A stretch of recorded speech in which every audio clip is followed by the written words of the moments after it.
समुद्र के किनारे एक गुरु अपना आश्रम बनाकर रहा करते थे।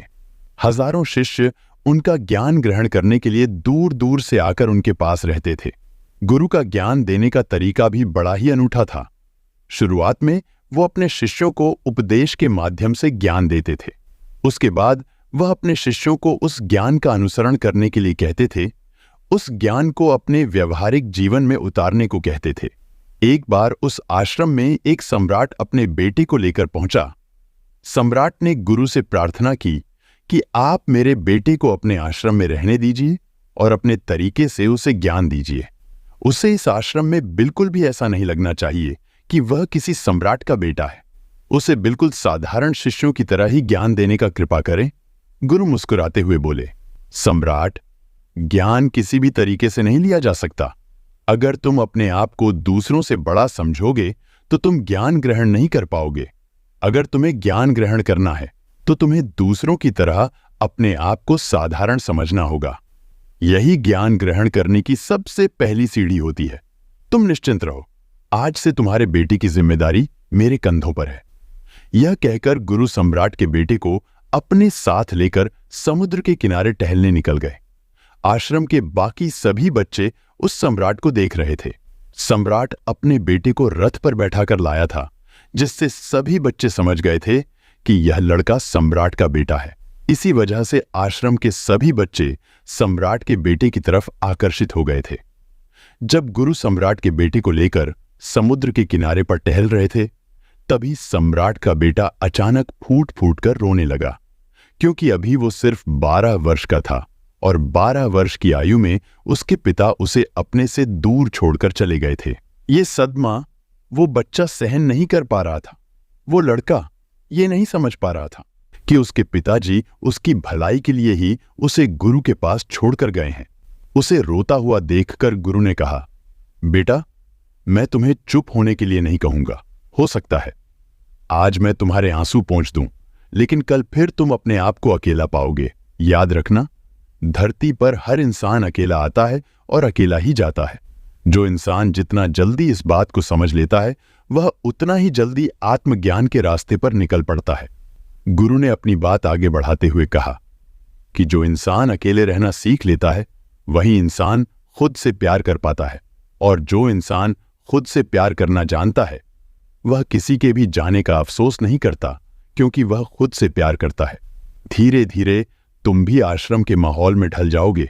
शुरुआत में तुम्हें समस्या आ सकती है, लेकिन कुछ ही दिनों के बाद तुम इसे आत्मसात कर लोगे। उसके बाद तुम्हें यही जगह अच्छी लगने लगेगी। ये जगह तुम्हें अपने महल जैसी लगने लगेगी। इतना कहते कहते संध्या हो गई। समुद्र के दूसरे छोर पर सूरज छिपने लगा और अपनी लालिमा पूरे आसमान में बिखेर रहा था। बड़ा ही सुंदर दृश्य था। फिर गुरु उस शिष्य को अपने साथ लेकर आश्रम में लौट आए। उस शिष्य को थोड़ी खुशी मिली, क्योंकि गुरु की आंखों में एक अभूतपूर्व शांति झलक रही थी। जब हम किसी एकांतवासी गुरु की आंखों में वो शांति देख लेते हैं, तो हमारे हृदय से भी सारा भार हट जाता है। हमारा मन एकदम निर्मल हो जाता है। जब सम्राट का बेटा रात्रि का भोजन करने के लिए भोजन कक्ष में पहुंचा, तो आसपास के सभी शिष्य उसके नजदीक आने लगे। उन सभी शिष्यों को पता था कि यह सम्राट का बेटा है, इससे दोस्ती करना अच्छा है। लेकिन कुछ शिष्य ऐसे भी थे जो अकेले रहने का महत्व समझते थे। जो दिखावे में विश्वास नहीं करते थे, वो लोग सम्राट के बेटे के पास जाने की बजाय अपना पूरा ध्यान खाने पर लगा रहे थे और एकांत में बैठकर अपना भोजन कर रहे थे। कुछ दिनों के बाद सम्राट के बेटे को आश्रम के ज्यादातर बच्चों से दोस्ती हो गई। वो उन्हीं के साथ घूमता, उन्हीं के साथ अपना ज्यादातर समय बिताने लगा। ऐसा नहीं था कि गुरु को यह सब बात पता नहीं थी, पर गुरु उसे अलग तरीके से ज्ञान देना चाहते थे। बच्चों को ज्ञान आप उपदेश देकर नहीं दे सकते, उन्हें साक्षात्कार कराना पड़ता है। उसके बाद ही उन्हें सब बात समझ में आती है जो आप समझाना चाहते हैं। गुरु को यह बात पता थी कि अगर मैं इसे बोलकर बताऊंगा तो यह कभी नहीं समझ पाएगा। इसे दिखाना पड़ेगा, इसे एहसास कराना पड़ेगा कि अकेले रहने से ही तुम अपनी शक्तियों को जान पाओगे।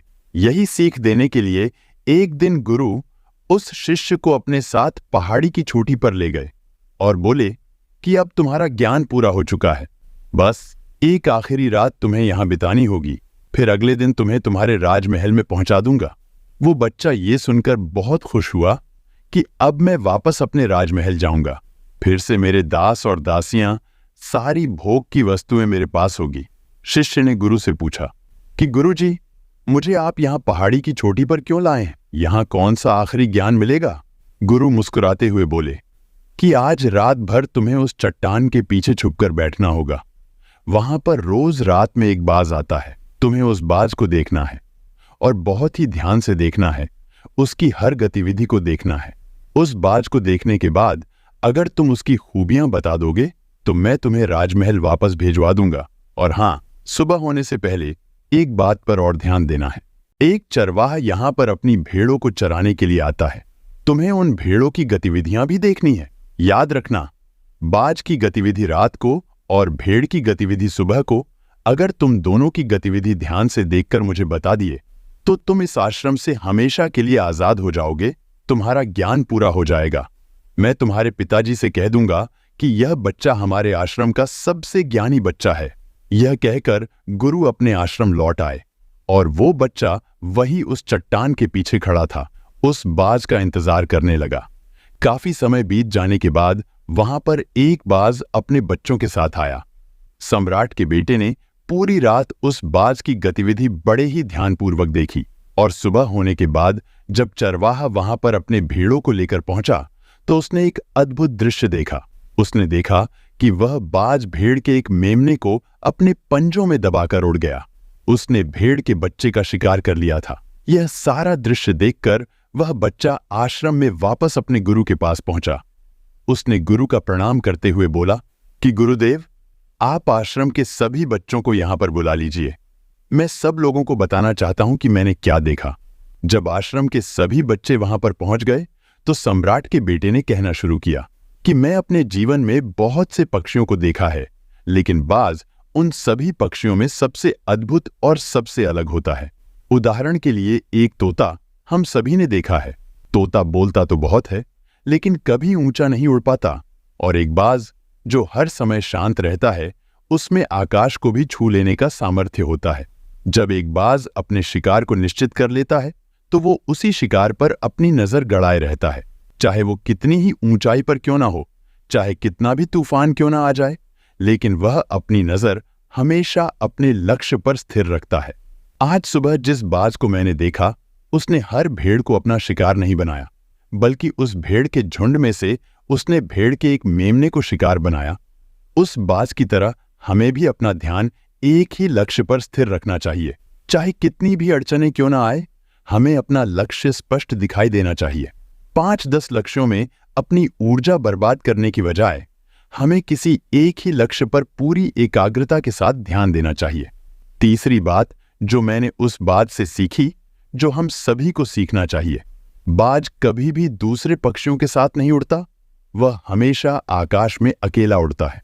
इससे हमें यह सीख लेना चाहिए कि हमें कभी भी छोटी सोच वालों के साथ नहीं रहना चाहिए। आखिरकार हम भी वही बन जाते हैं जिनके साथ हम रहते हैं। इसलिए या तो बड़ी सोच वालों के साथ रहो या फिर अकेले रहो, क्योंकि जब हम अकेले रहते हैं तब हम अपनी ताकत और अपनी कमजोरी को जान पाते हैं। हम अपनी कमजोरी को जानकर उसे दूर कर सकते हैं और अपनी ताकत को जानकर उसका सही इस्तेमाल कर सकते हैं। लेकिन ये सब तभी संभव होगा जब हम अकेले रहना सीखेंगे।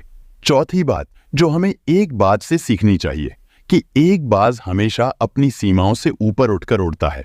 जब तूफान आता है तो हर पक्षी अपने घोंसले की तरफ भागते हैं, खुद को छुपाने की जगह ढूंढते हैं। लेकिन एक बाज ऐसा कुछ भी नहीं करता। वो खुद की सीमाओं को तोड़कर बादलों से भी ऊपर उड़ने का प्रयास करता है। हवाएं उसे थपेड़े मारती हैं, उसके पंख भारी हो जाते हैं, पानी और धूल की वजह से उसे कुछ दिखाई नहीं देता, लेकिन वो फिर भी आसमान की तरफ उड़ता रहता है और अंत में बादलों से भी ऊपर निकल जाता है। बाज अपनी सीमाओं को सिर्फ इसलिए तोड़ पाता है क्योंकि समस्या आने पर वह घबराता नहीं है, उससे डरकर बचने का प्रयास नहीं करता है, बल्कि एक सकारात्मक नजरिए के साथ उसका सामना करता है।